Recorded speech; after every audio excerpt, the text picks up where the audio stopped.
বর্তমান সময়ে ঠকবাজি, ভেজাল, নকল এবং প্রতারণার মতো আপন আমাদের আর কেউ নেই। চারদিকে যেখানেই যাবেন এদের সাথে আপনার সাক্ষাৎ হবেই। অবস্থা এমন হয়ে দাঁড়িয়েছে যে এখন আর ভেজাল ঔষধ নয়, বরং ভেজাল ডাক্তারই জোটে কপালে। আইসিইউর ফুল মিনিংটা কি? আইসিইউ ফুল মিনিংটা হচ্ছে আইসিইউ হচ্ছে আপনার একটা রোগীর যে পেটের মধ্যে, তাই আজকে আমরা আপনাদের জন্য তৈরি করেছি এক ভেজাল ভিডিও। বিয়ে শাদিতে ঠকবাজি আজীবনই ছিল, তবে এখন সেটা কোন লেভেলে পৌঁছে গেছে দেখুন একবার। ভারতের মুম্বাইয়ের এক বিয়ের কনেকে এভাবেই প্রস্তুত করছিলেন তার স্বজনেরা। মেয়েকে পেট থেকে শুরু করে পুরো বডিতে মেকআপ করে কালো থেকে ফর্সা বানানো হচ্ছিল এভাবে। মানে বিয়ে করতে গিয়ে ফর্সা মেয়ে দেখে বিয়ে করে আনলেন, আর দুদিন পার না হতেই সেই মেয়ে কাপড়ের মতো রং উঠে গিয়ে কালো বনে গেল। তবে ভয়ের কোনো কারণ নেই, এটি হলো এক নিরাপদ ঠকবাজি। কোনো রকম মেয়েকে রং বদলে কোনো ছেলের গলায় ধরিয়ে দিতে পারলেই হয়, ব্যাস। কারণ পরে আপনি ঠকবাজির শিকার হয়েছেন বুঝতে পারলেও কোনো লাভ নেই। ঠকবাজকে তালাক দিতে চান? কাবিনের 10 লাখ আর সাথে মিথ্যে মামলার জন্য প্রস্তুত হয়ে নেন।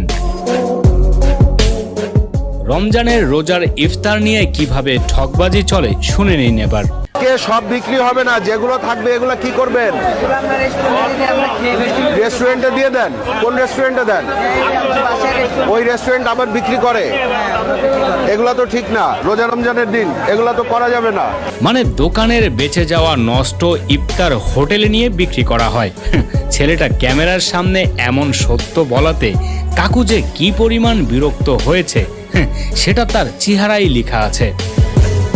কাকু শেষমেশ ছেলেটাকে সরিয়ে দিয়ে নিজে এসে এভাবেই টুপি মাথায় নিয়ে বলে ফেলেন তাজা সত্য কথা। রেস্টুরেন্টে দেয় না, কি করে তাইলে? ফেলে দেন, ফেলে দেন।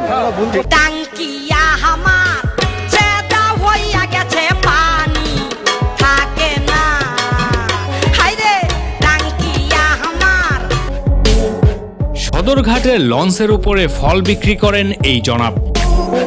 ক্রেতারা বেশ নিজেদের ইচ্ছে মতোই ফল বাছাই করে নিয়ে যাচ্ছিলেন, তবে কারো ধারণাই ছিল না যে এ জনাব ক্রেতাদের কিভাবে ঠক দিয়ে যাচ্ছেন। এ লোকটি কেনার জন্য ফল বাছাই করে দিচ্ছিল, আর বিক্রেতাও তার ঠোঙায় ভরছিল। তবে একটু পরেই এমন কাণ্ড। দাদা আঙুলের ইশারা দিয়ে কিছু ফল দেখিয়ে দেয় কাস্টমারকে। লোকটির মনোযোগ যখন ফলের দিকে, এই ফাঁকে দাদা চেঞ্জ করে ফেলেন হাতের ঠোঙা। মানে পূর্বে থেকে রাখা আধা পচা ফলের সাথে বদলে ফেলেন কাস্টমারের বাছাই করা ফলের ঠোঙ্গাটি। ভাবা যায় দাদা কি বুদ্ধিটাই না খাটিয়েছেন ঠকবাজির এমন কৌশল আবিষ্কার করতে। মানে ক্রেতারাও খুশি ফল বাছাই করে কিনতে পেরে, আবার এই ঠকবাজ বিক্রেতাও খুশি কাস্টমারকে ঠকাতে পেরে। বারবার প্রেমে ব্যর্থ, ঝগড়ায় ব্যর্থ হয়ে হেরে যাচ্ছেন? তবে শিখে নিন কিভাবে ঝগড়ায় জিততে পারবেন।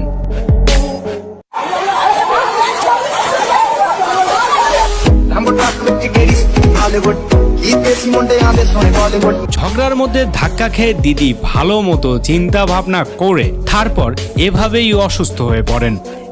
দিদি সুস্থ হওয়ার পর ঠকবাজিতে না, মানে অ্যাক্টিং এ নোবেল পুরস্কারটা নিয়ে যাবেন প্লিজ। বাজারে গিয়ে আমরা শুধু দামাদামি শেষে পণ্য নিয়ে দোকানদারকে টাকা দিয়ে চলে আসি।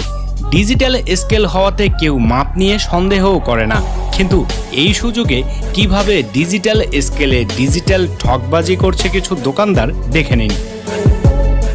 বোঝানোর জন্য প্রথমে একটি 2 লিটারের বোতল মাপ করা হয়। এখানে প্রায় 1900 গ্রাম দেখানো হচ্ছে। যেহেতু কেজি আর লিটারের মধ্যে একটা পার্থক্য আছে, সেই হিসেবে এ মাপ ঠিকই আছে। কিন্তু এবার দেখে নিন কিভাবে এই 1900 গ্রাম বনে যাবে 2 কেজি, মানে 2000 গ্রাম।